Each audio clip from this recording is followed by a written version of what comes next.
नमो भगवते वासुदेवाय। ओम नमो भगवते वासुदेवाय। आलोल चंद्र कलशद वनमाल्यवंशी रत्नांगदं प्रणय केलिकला विलासम श्यामं त्रिभंगललितं नियत प्रकाशम गोविंदमादिपुरुषं तमहं भजामि। गोविंदमादिपुरुषं तमहं नमामि। आनंद कंद सच्चिदानंद कंद श्री कृष्ण भगवान कर चरणारविंदरे अनंत कोटि प्रणाम पूर्वक उपस्थित समस्त गीता परिषदर भाई भौणी मानक मोर सादर हरिओम। आज आम सप्तदश अध्यायर पंचविंश श्लोक उपर आलोचना रखिबा। तदित्यनभिसंधाय फलं यज्ञ तपः क्रियाः दान क्रियाश्च विविधः क्रियन्ते मोक्षकांक्षिभिः। भगवान आनंद कंद श्री कृष्ण भगवान अर्जुन को कहउचंती तत्नाम रे कथित परमात्मा का निमंते सबकिछि उद्दिष्ट एपरी मन करी मुक्तिकामी मनुष्य मानक द्वारा फलेच्छा विहीन अनेक प्रकार यज्ञ तप और दान रूपक क्रिया करा जाए। आमे जे प्रत्येक कार्य भगवत समर्पित हवा उचित। कौनसी यज्ञ तप दानर जदि फल आशा रखिले ताहले सेटा आमको बंधन कारक होता है। तेणु ये गीतार षष्ठ अध्याय भगवान अर्जुन को कहउचंती अनाश्रित कर्म फलम कार्यम कर्म करोति जह ससन्यासी च योगी च न निरग्नि न चाक्रिय। अर्थात कौनसी क्रिया छाड़ीदेले यज्ञ दान तप ये सबू छाड़ीदेले जे जड़े सन्यासी हो कथा नुह।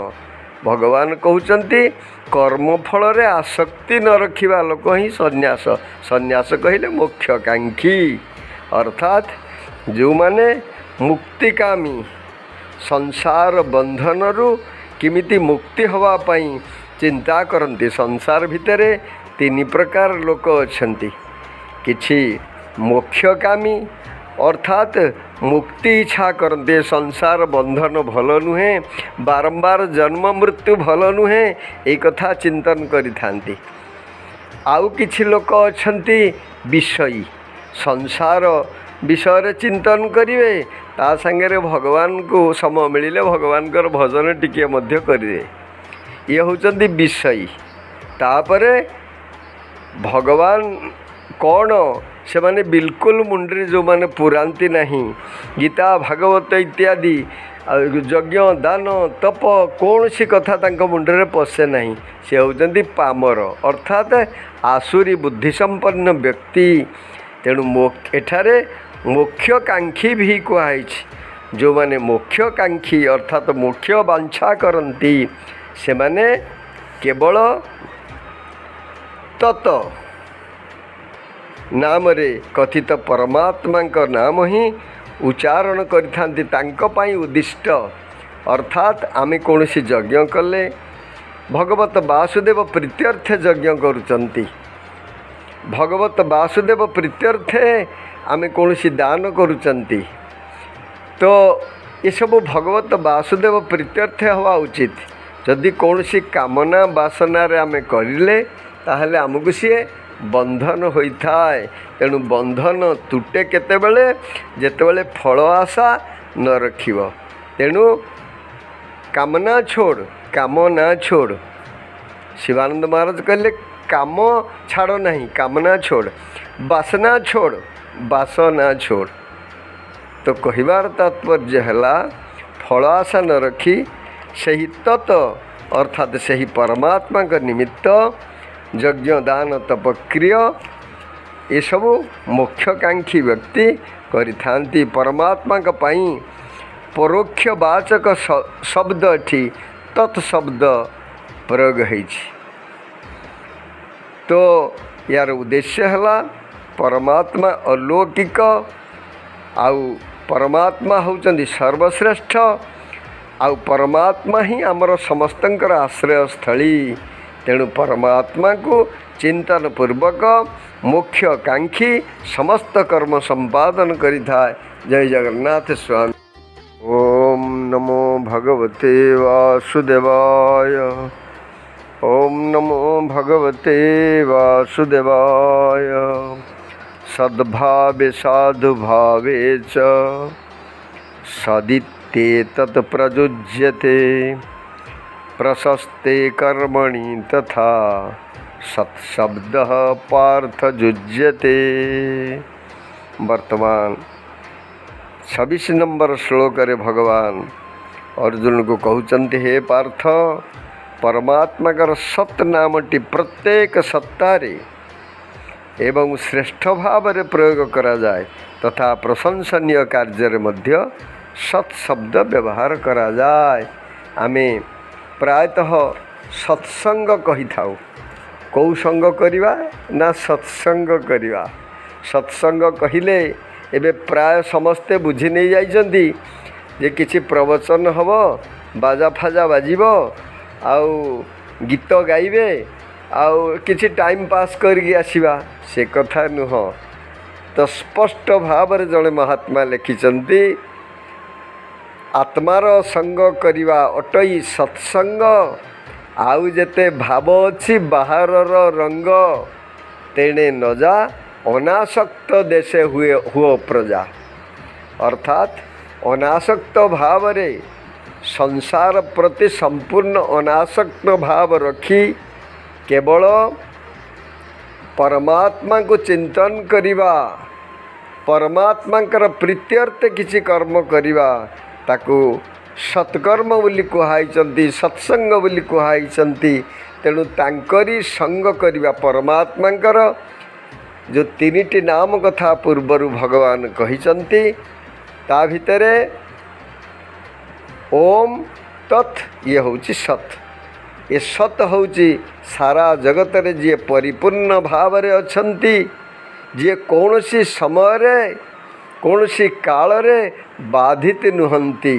अर्थात सबु काल रे जे चिरंतन सत्य से होचंती सत। भागवतर मंगलाचरण रे अछंती सत्यम परम धीमहि। जो परमात्मा सृष्टि स्थिति प्रलय ये समस्त करिला पर मध्य तांकर कौनसी अवस्थार परिवर्तन हुए नहीं।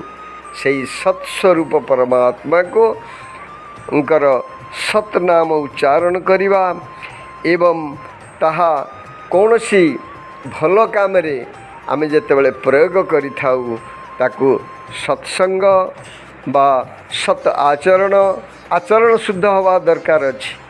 आम आचरण मध्य सत हवा दरकार अछि।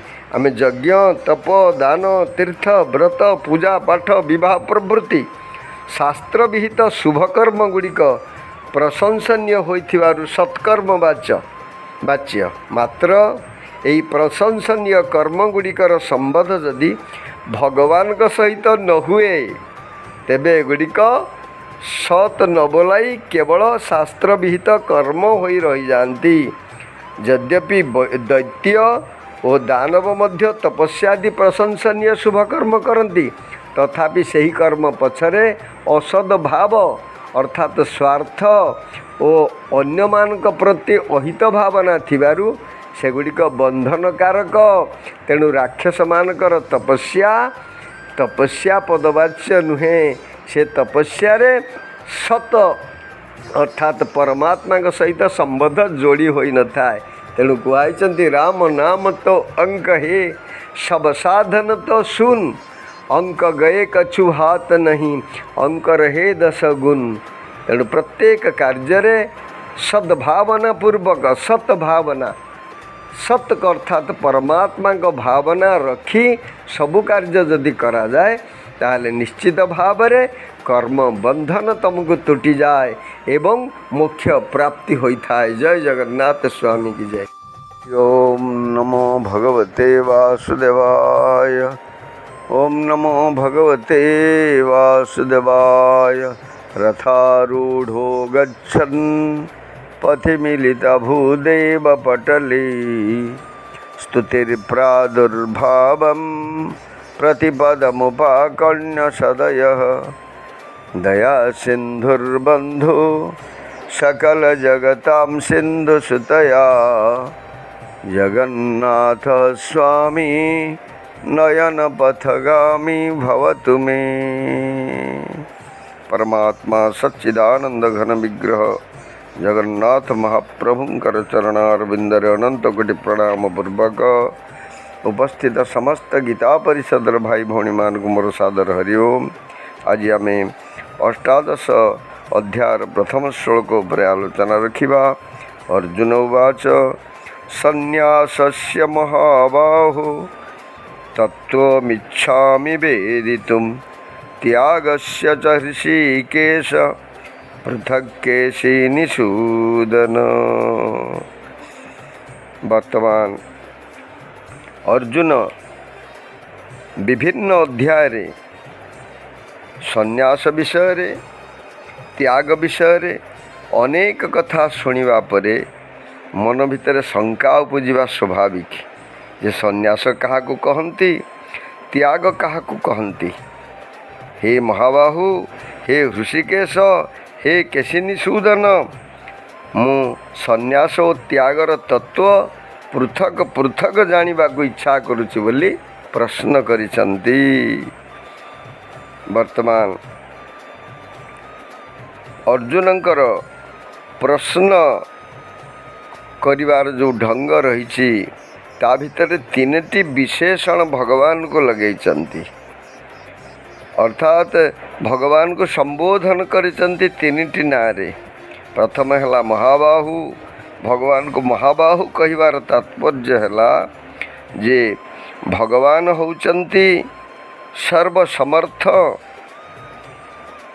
तेणु सबु समाधान करिपारिबे सबु जिज्ञासार समाधान तांकरी पाखरे ही पारिबो एक।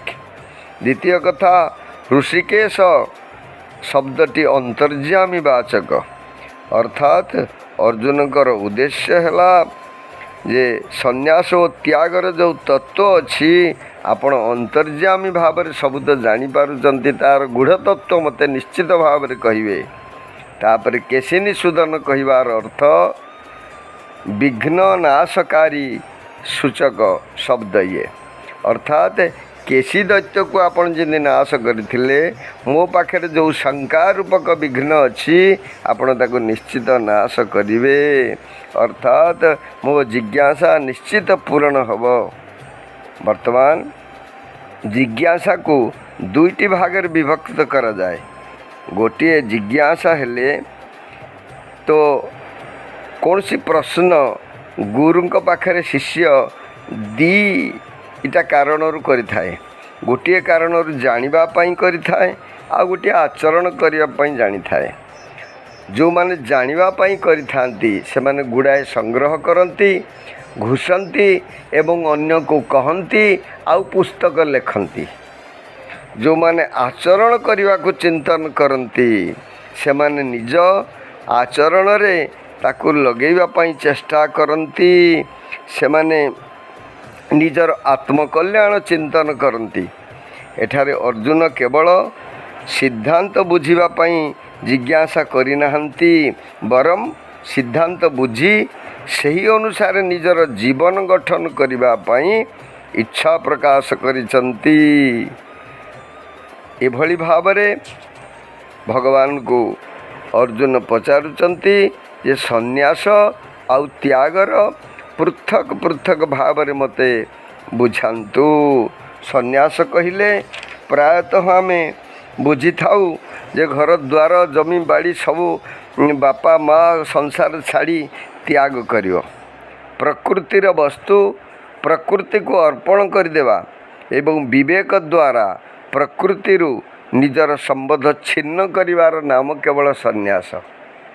जहाँ को षष्ठ अध्याय भगवान कहते अनाश्रित कर्म फलम कार्यम कर्म करोति जह ससन्यासी च जोगी च न निरग्नि न चाक्रिय। तापरे कर्म और फलाशक्ति त्याग करिवार नाम होची त्याग।